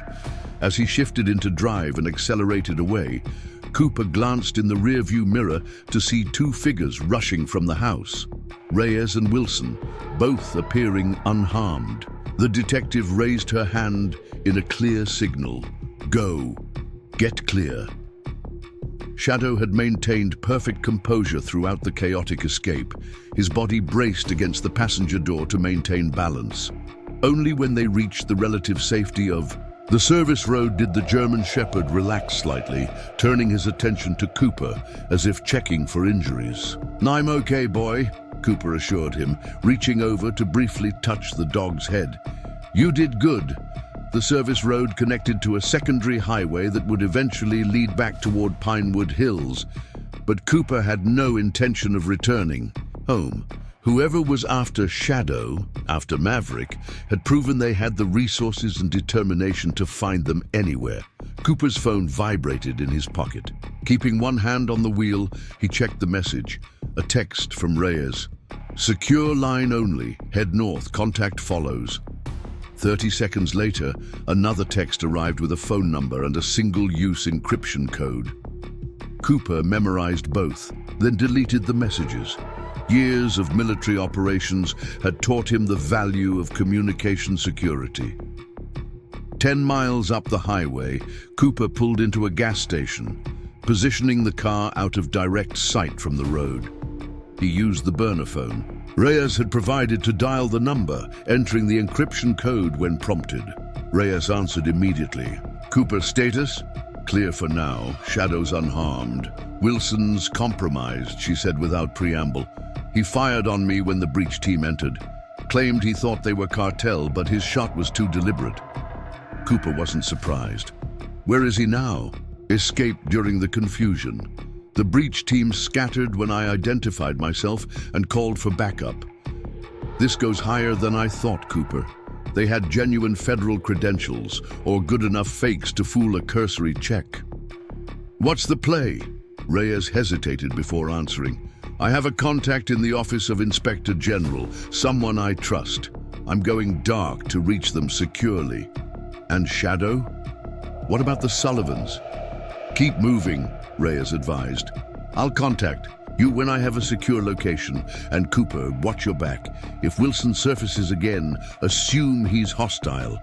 The call ended, leaving Cooper alone with Shadow and a decision to make. The German Shepherd watched him with intelligent eyes that seemed to understand the gravity of their situation. "I promised Ethan I'd keep you safe," Cooper told the dog, starting the engine again.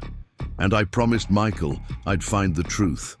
Seems like those two promises are the same thing now." Shadow's ears perked forward at the mention of Ethan's name, his focus intensifying as if remembering his bond with the boy. "Don't worry," Cooper assured him, pulling back onto the highway. "We're going to see them again. But first, we need to figure out who's hunting you and make sure they can never hurt your family again." As they drove north, putting distance between themselves and the compromised operation in Riverside County, Cooper reflected on how quickly his life had changed. 4 days ago, he had been a solitary veteran. I'll create a conclusion to the story that combines elements from the last parts and brings the narrative to a satisfying close in around 1,000 words. After 3 days on the move, Cooper and Shadow had established a wary routine. Motels paid in cash, constant vigilance, and brief secure communications with Detective Reyes, who was working through her Office of Inspector General contact to build a case against the corrupt officials. Cooper's burner phone vibrated with an incoming message from Reyes. "Package secured, evidence verified, safe to contact Sullivan's." Cooper glanced at Shadow, who had maintained his dignified composure throughout their journey. "Good news, boy. Time to call your family." Using the encrypted channel Michael had established, Cooper sent a brief message. "Shadow safe. Threat identified. Need secure meeting." The response came within minutes.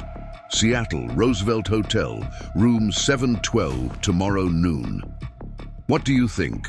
Cooper asked Shadow, who had perked up at the renewed activity. "Ready to see Ethan again?" Shadow's alert posture and intent gaze were answer enough.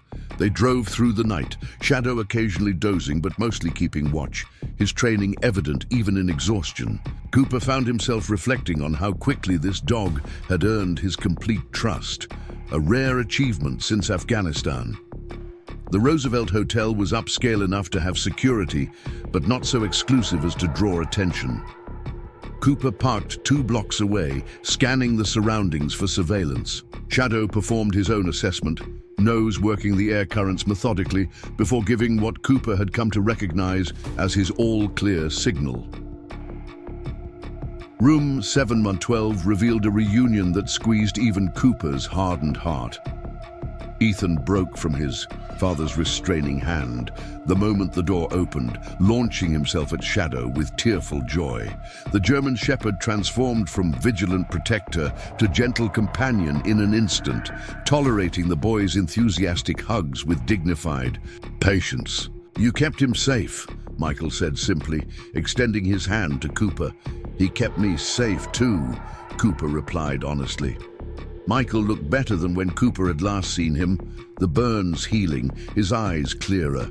Jenny stood nearby, her initial skepticism replaced by cautious acceptance as she watched her nephew reunite with his dog.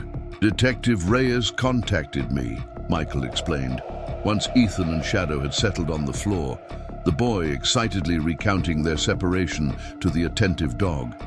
"She secured federal protection for us in exchange for my testimony about the system vulnerability and subsequent events." "What about Wilson?" Cooper asked. "In custody," Michael confirmed. Turns out he was playing both sides, FBI and cartel. He was at the handoff Shadow witnessed, but not as an undercover agent. He was there as a paid informant, identifying which law enforcement personnel couldn't be bought. And the official Shadow can identify? Michael's expression hardened. Chief Rodriguez himself, the same man who ordered the back door installed, then made a show of having it removed when I discovered it. He's been feeding case information to the cartel for years. Shadow recognized his scent during that operation, Cooper concluded. That's why they had to make both of them disappear. Exactly.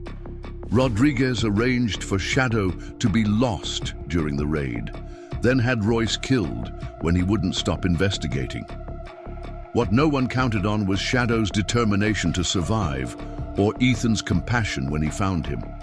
Cooper watched as the boy whispered something in Shadow's ear, the dog's eyes never leaving Ethan's face. He picked the right family. "We leave for witness protection tomorrow," Michael said quietly.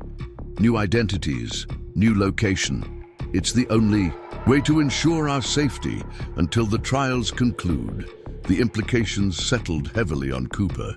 Shadow would go with them, disappearing into a new life where his heroism would remain unknown except to those he had saved. Will you be able to let people know what he did? Cooper asked. Someday? Michael smiled faintly. Reyes is ensuring. The record reflects everything. Shadow's rescue of us from the fire, his years protecting Ethan, all of it. When it's safe, his story will be told. That evening, as witness protection agents finalized arrangements in the adjoining room, Cooper found himself alone with Shadow. Ethan had finally fallen asleep, emotionally exhausted from the reunion. "You're going to have a good life," Cooper told the German Shepherd, who sat attentively before him. "A family that loves you, a boy who needs you, everything a dog deserves." Shadow's intelligent eyes seemed to understand the farewell in Cooper's tone.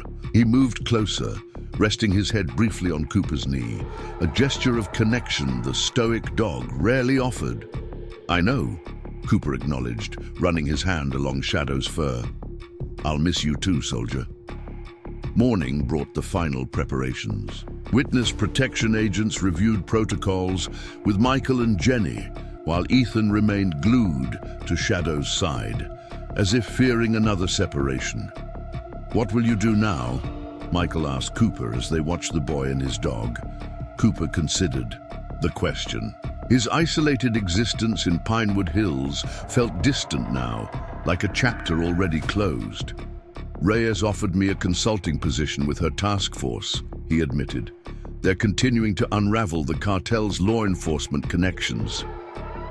"You should take it," Michael said. "You're good at this." Cooper nodded, knowing the decision had already been made the moment he'd watched Shadow race into a burning house to save his family. The final goodbye was brief, but meaningful. Security protocols demanded minimal contact before the Sullivans disappeared into their new lives. Cooper knelt to Shadow's level, offering his hand palm up in the gesture they'd established during their time together. "Take care of them," he said simply. Shadow pressed his nose briefly to Cooper's hand, a solemn promise between warriors who understood duty and sacrifice.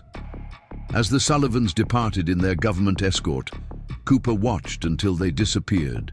From view, Shadow's alert profile visible in the rear window, already on guard in his new life.